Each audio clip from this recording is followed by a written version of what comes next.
Come on now, Alice. When are you going to give up? Are you still refusing to divorce him? Really? After everything I've said to you? What? Don't play dumb with me. You know exactly what you need to do. Me and Drew have known each other since we were kids. We go way back. Way longer than you and him do, anyway. And ever since he had to move away from our town because of his dad's work, we've been in a long-distance romance. And it's been so painful for us to be apart from each other. Sure, maybe he hasn't been contacting me very much lately, but that doesn't change the fact that our feelings for each other are just as strong as they've ever been. And now that a miraculous twist of fate has brought us together, it's only right that we would get married like we've always wanted to. I can picture our wedding, me in my beautiful white dress, him in a dashing tuxedo, and a dartboard with your picture on it. I won't let someone like you steal him away from me, Alice. Drew is mine. He always was mine, and he always will be mine. So stop getting in the way of our love. Divorce him and let us finally be together. Set him free. You know it's the right thing to do. What's miraculous about it? He was always going to move back into town to take over his grandfather's company after he retired. Meanwhile, you stayed in town and married one of your high school classmates, and I seem to recall you've gotten at least a couple of kids now. So, no, it wasn't a twist of fate or anything like that that brought us back into town. Drew's grandfather is getting ready to retire, so we moved into town in order to make the transition smoother, that's all. Not to mention, how could you and Drew be in a long-distance romance when you were never in a short-distance romance in the first place? You can lie to yourself about us all you want, Alice, but you know our love is real. It's realer than anything the two of you could ever have. Ours is a love that goes beyond words, beyond actions, beyond distance, beyond time itself. We're soulmates. It was written in the stars that we would move beyond just being childhood friends to being fully fledged lovers. So please, Alice, I am begging you, don't tear us apart. It's already too much for us to bear. If we have to stay apart for any longer, I think it's going to be the end of us. I don't believe this. Look, I feel like I need to nip this in the bud, so I'm going to be as straightforward and frank as possible. Well, spit it out then. Never contact Drew or me ever again. Neither of us want anything to do with you. What? We know that you're famous in this town for being a delusional psychopath. Everyone knows about you and your antics, and we've been experiencing them firsthand for the last few weeks. Who told you that? I want names. Rachel, you are a married woman. Your husband is a successful businessman, and you have 2 children between you. Drew is a married man himself. Think about what impact your actions are having on all of them before you start trying to become a homewrecker. Homewrecker? Who's the homewrecker? The only person around here doing any homewrecking is you. You're the one trying to tear me and my true love Drew apart. The only reason I married my husband is because I gave up on waiting for Drew to come back into town to sweep me off my feet. I feel so sorry for doing that to Drew, and I realize now what a horrible mistake I made. But none of that matters anymore now that Drew has finally come back for me. I just told you, Rachel. Drew did not move back into town to be with you. We moved back into town because Drew will soon be taking over his grandfather's business. That was always our plan.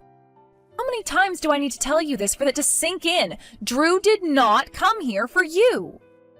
How many times do I need to tell you, Alice?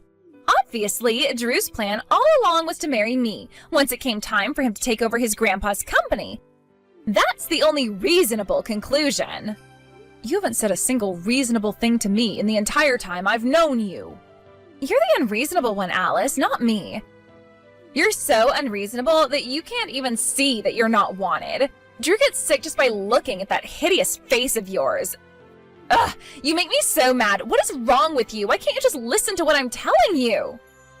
Divorce my Drew right now and get out of our lives forever. We don't want to ever see your face around here again. Hey, Drew, you're working late again today, right? I'll come straight to your office to pick you up, so let me know once you find out exactly when you'll be finishing up. Uh-oh. Don't tell me, is it her again? You guessed it, it's your old friend Rachel. She just sent me a barrage of texts with the usual content. And she's currently sitting out in front of our apartment building, waiting for you, I assume. Oh, for the love of... I have told her countless times that she needs to knock this off. What is wrong with that woman? I'm really glad we went with an apartment building that has a thorough security system. Imagine if we owned our own house and she found the address. There's no telling what she'd do. Right, locked the front doors, security cameras in every hallway, and an underground parking lot with elevators that go straight into the building. Okay, thanks for letting me know about that.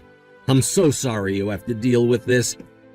You have no idea how much trouble she caused me back in middle school. She went around to all the girls in our grade telling them I was her boyfriend and to keep their hands off of me. But to think that she's still keeping this up even after we're both married to other people? She's nuts, that's all there is to it. Seriously, I used to think that people like her just existed in bad soap operas and corny B-movies. It's only been 2 weeks since we moved here, and she's been escalating her harassment every day. You always told me you had a stalker when you were a kid, but I had no idea it was this bad. And when I think about her poor kids and husband and how this must be making them feel, it's all a terrible combination of depressing and scary. Yeah, that's the worst part for me. About her family, though, I heard an interesting story from an old friend of mine. Apparently, her current marriage was arranged by their parents. Whoa, an arranged marriage?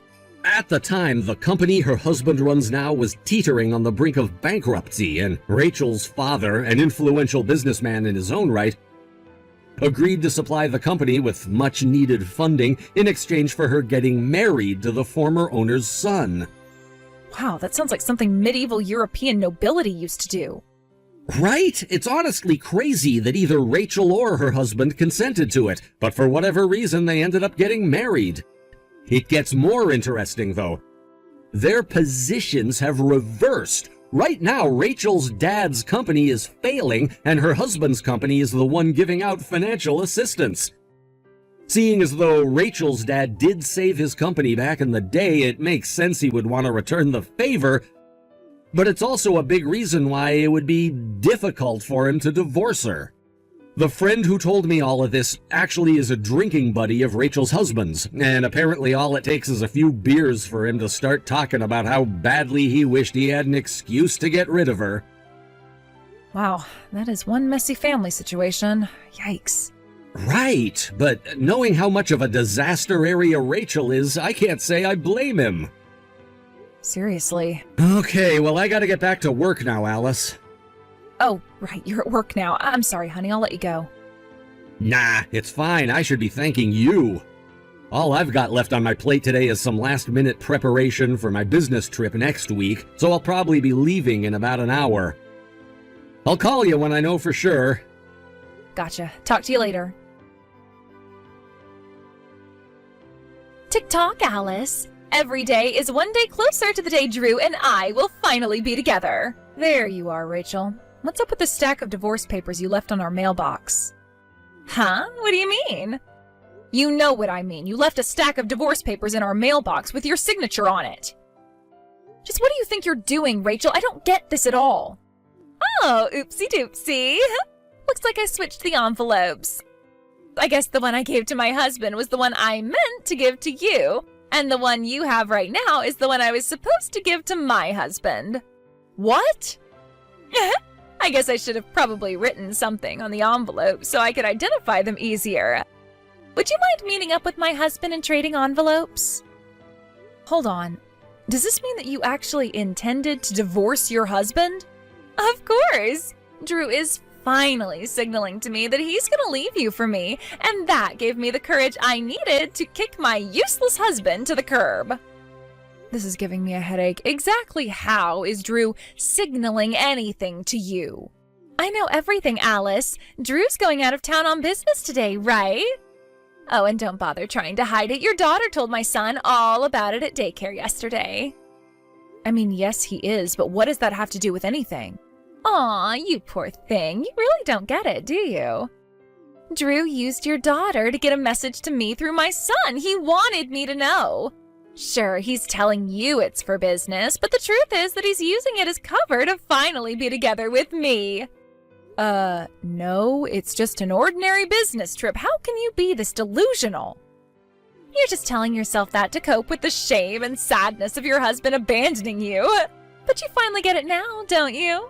After decades of waiting, Drew and I are finally going to be united in love this very night.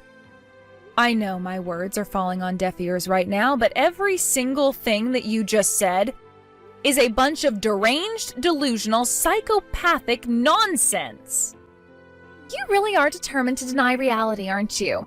But you're too late. I just checked into the same hotel where Drew is staying. You what? I can't believe this is actually happening. Yeah, I followed him in his car all the way here. I know he was expecting me, but I still wanted it to be a surprise. Okay, this has just moved beyond annoying and into the realm of positively terrifying. Don't you dare go near Drew, do you hear me? I'm just glad they had open rooms available. I don't know what I would have done if they were fully booked. I wonder what Drew's gonna say when he proposes to me. What should I wear? Oh, I'm so excited! But my first order of business is to find Drew's room. I bet he's booked one of the big fancy suites for us to spend our first night in. Drew, are you in your hotel room right now? Hey, Alice, yeah, I am. I just checked in a little while ago. I've got some free time in the evening, so I thought I'd step out of my room for a little bit and take a walk to unwind from the trip. Don't. Drew, whatever you do, do not leave your room. Lock the door right now. What's wrong, Alice? Rachel followed you, Drew. She just rented a room at the same hotel as you. She's out there looking for your room right now. You cannot let her find you. She is out of her frickin' mind. Are you serious? Yes, she told me about it by text just now. I don't think she knows what your room number is yet, but you need to make sure she doesn't find out, no matter what. Okay, I got it, Alice. My God in heaven, she followed me all the way out here. I was joking when I called her my stalker in middle school, but now she's gone and proved me right. Hey, what are you doing here, Alice? Did you come here just to get in our way again? For the record, Rachel, I was planning on staying the night here with Drew from the get-go. This isn't anything we decided on the spur of the moment or anything. Liar! The only reason we arrived separately is because I had some business to attend to before coming over here.